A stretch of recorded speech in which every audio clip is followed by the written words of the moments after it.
Hello friends, welcome to my YouTube channel ABS excellent classes. दोस्तों, हम इस video में क्लास 10th के मैथमेटिक्स का एक प्रश्न है कि सिद्ध करें कि √5 एक अपरिमेय संख्या है।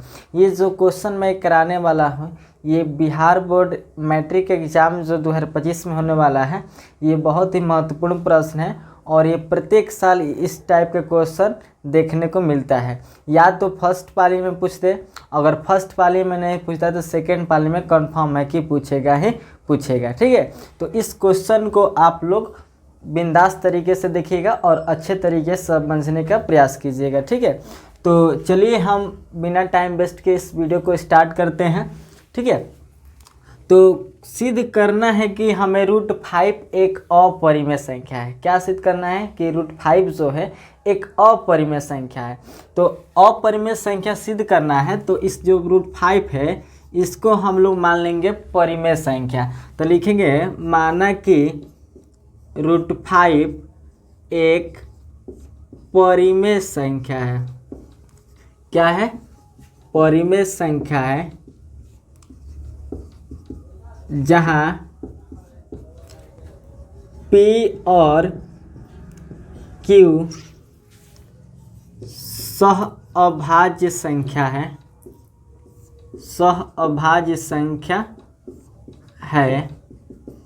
Q इज नॉट इक्वल 0 और जो P और Q जो सहअभाज्य संख्या माने हैं, इसका अगर हम लोग HCF निकालेंगे तो उस कितना आएगा? 1 के बराबर आएगा। आप लोग किसी भी अपरिमेय संख्या जैसे कि √2 हो, √3 हो, √5 हो सिद्ध करना हो तो ये वाला जो लाइन लिखे हुए हैं इसमें सब में ये वाला चीज़ क्या करना है? लिखना है। यहाँ पे √5 लिखे हैं तो यहाँ पे √5 की जगह पर आप √3 सिद्ध करेंगे तो √3 लिख दीजिएगा। √2 सिद्ध करना है तो यहाँ पे √2 लिख दीजिएगा। बाकी सेम टू सेम ऐसे ही क्या करना है? लिख देना है। ये जितने भी चीज़ लिखे हैं यही परिमेय संख्या के परिभाषा से लिखे हैं कि माना कि √5 एक परिमेय संख्या है और कोई भी संख्या अगर परिमेय संख्या होती है तो P और Q जो होता है सहअभाज्य संख्या और Q इज़ नॉट इक्वल 0 यानी कि Q का मान 0 के बराबर नहीं होना चाहिए। और ये जो P और Q होना चाहिए इसका HCF अगर निकालते हैं तो 1 के बराबर होता है। आगे हम लोग करेंगे कि ये जो √5 है इस √5 को हम लोग परिमेय संख्या माने हैं तो इसको लिखेंगे कि √5 बराबर P/Q। क्या लिखेंगे?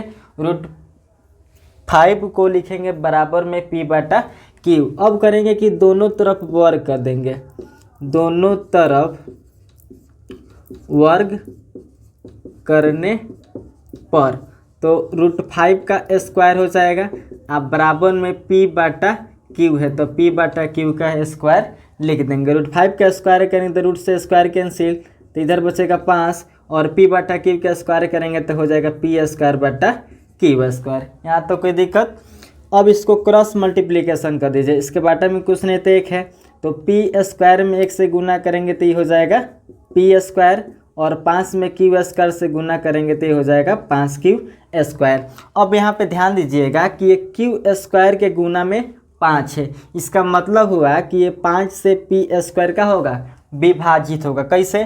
तो ये गुना में है 5 तो बराबर के इधर आएगा तो बाटा में जाएगा। कोई भी संख्या अगर बाटा में हो तो बाटा में जो संख्या होती है उससे ऊपर वाला में क्या दिया जाता है? भाग दिया जाता है।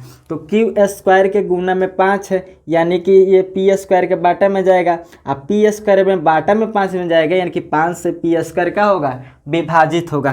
तो इसलिए हम यहाँ पे लिखेंगे कि चूँकि P² 5 से विभाज्य है। क्या लिखे? 5 से विभाज्य है। और जब P² विभाज्य होगा 5 से तो इसका जो वर्गमूल निकालेंगे वो भी क्या होगा? 5 से विभाज्य होगा। तो लिखेंगे यहाँ पे P भी 5 से विभाज्य है। अब इसके बाद हम लोग क्या करेंगे तो ये जो P² बराबर 5Q² है इसको मान लेंगे समीकरण फर्स्ट। और यहाँ पे एक और चीज़ मानेंगे कि माना कि P बराबर 5R लिखेंगे। जैसे यहाँ पे √5 सिद्ध कर रहे हैं तो यहाँ पे लिखे हैं कि P बराबर 5R। अगर आप लोग √3 सिद्ध कीजिएगा तो लिखिएगा P बराबर 3r, और ये जो p का मान हम माने हैं 5r, ये समीकरण 1 में p के जगह पर क्या कर देंगे, पुट कर देंगे।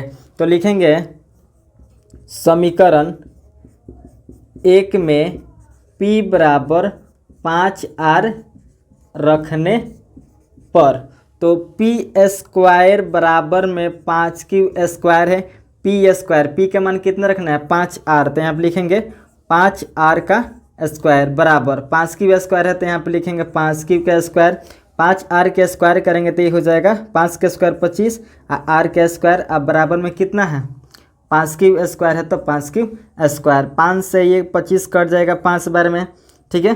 तो इधर क्या बचेगा, तो क्यू स्क्वायर बच रहा है और इधर 5r स्क्वायर, इसको पहले लिख देते हैं। तो क्यू स्क्वायर है तो यहाँ पे लिख देते हैं क्यू स्क्वायर, और इधर बच रहा है 5r स्क्वायर, तो यहाँ पे लिखेंगे 5r स्क्वायर। अब आप लोग ध्यान से अगर देखिएगा कि सेम टू सेम समीकरण 1 के जैसा है यहाँ पे आ गया है।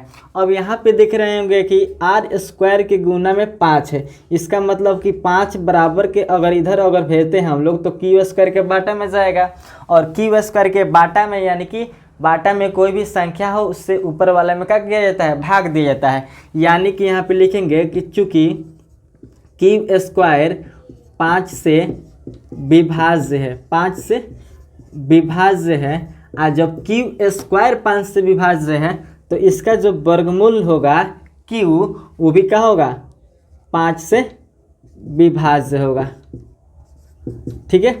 अब एक बात बताइए कि यहाँ पे p 5 से कट रहा था, 5 से p कट रहा था, और यहाँ पे भी 5 से q कट रहा है। अब बताइए कि p और q दोनों जब 5 से कट रहा है तो इसका HCF एक आएगा, नहीं आएगा, ठीक है। तो P और Q दोनों जो है 5 से कट रहा है, इसलिए जिसका जो HCF होगा P और Q का वो कभी भी 1 के बराबर नहीं आ सकता है, ठीक है। बात समझ में आ रही है कि जो P और Q है दोनों 5 से क्या हो रहा है, विभाजित हो रहा है, और जब P और Q दोनों में कॉमन 5 है यानी कि इसका HCF कितना आएगा, 5 आएगा, और जब HCF 5 आएगा यानी कि HCF P और Q के बराबर नहीं आएगा, तो यहीं पे हमारा मानना क्या हो जाएगा, गलत हो जाएगा। तो लिखेंगे कि चूँकि P और Q दोनों 5 से विभाज्य है, दोनों क्या है 5 से विभाज्य है, और जब P और Q दोनों 5 से विभाज्य है इसलिए जो HCF होगा P और Q का वो कभी भी 1 के बराबर नहीं आ सकता है, और जब HCF 1 के बराबर नहीं होगा तो ये परिमेय संख्या नहीं होगा। तो लिखेंगे इसलिए हमारी मान्यता गलत है, इसलिए हमारी मान्यता क्या हो जाएगा, गलत हो जाएगा। अच्छा, कौन सी मान्यता हमारा गलत हो गया, तो हमने माना था कि √5 जो है क्या है, परिमेय संख्या है, और जब परिमेय संख्या नहीं होगा तो क्या होगा, अपरिमेय संख्या। जैसे कि मान लीजिए दो गो चीज़ हो, एक लड़का और एक लड़की, अगर मान लीजिए बोलेंगे कि उस क्लास में लड़का नहीं है तो क्या होगा, ऑटोमेटिकली लड़की है ना। तो जब ये परिमेय संख्या नहीं होगा तो क्या होगा, अपरिमेय संख्या। तो लिखेंगे अतः √5 एक अपरिमेय संख्या है।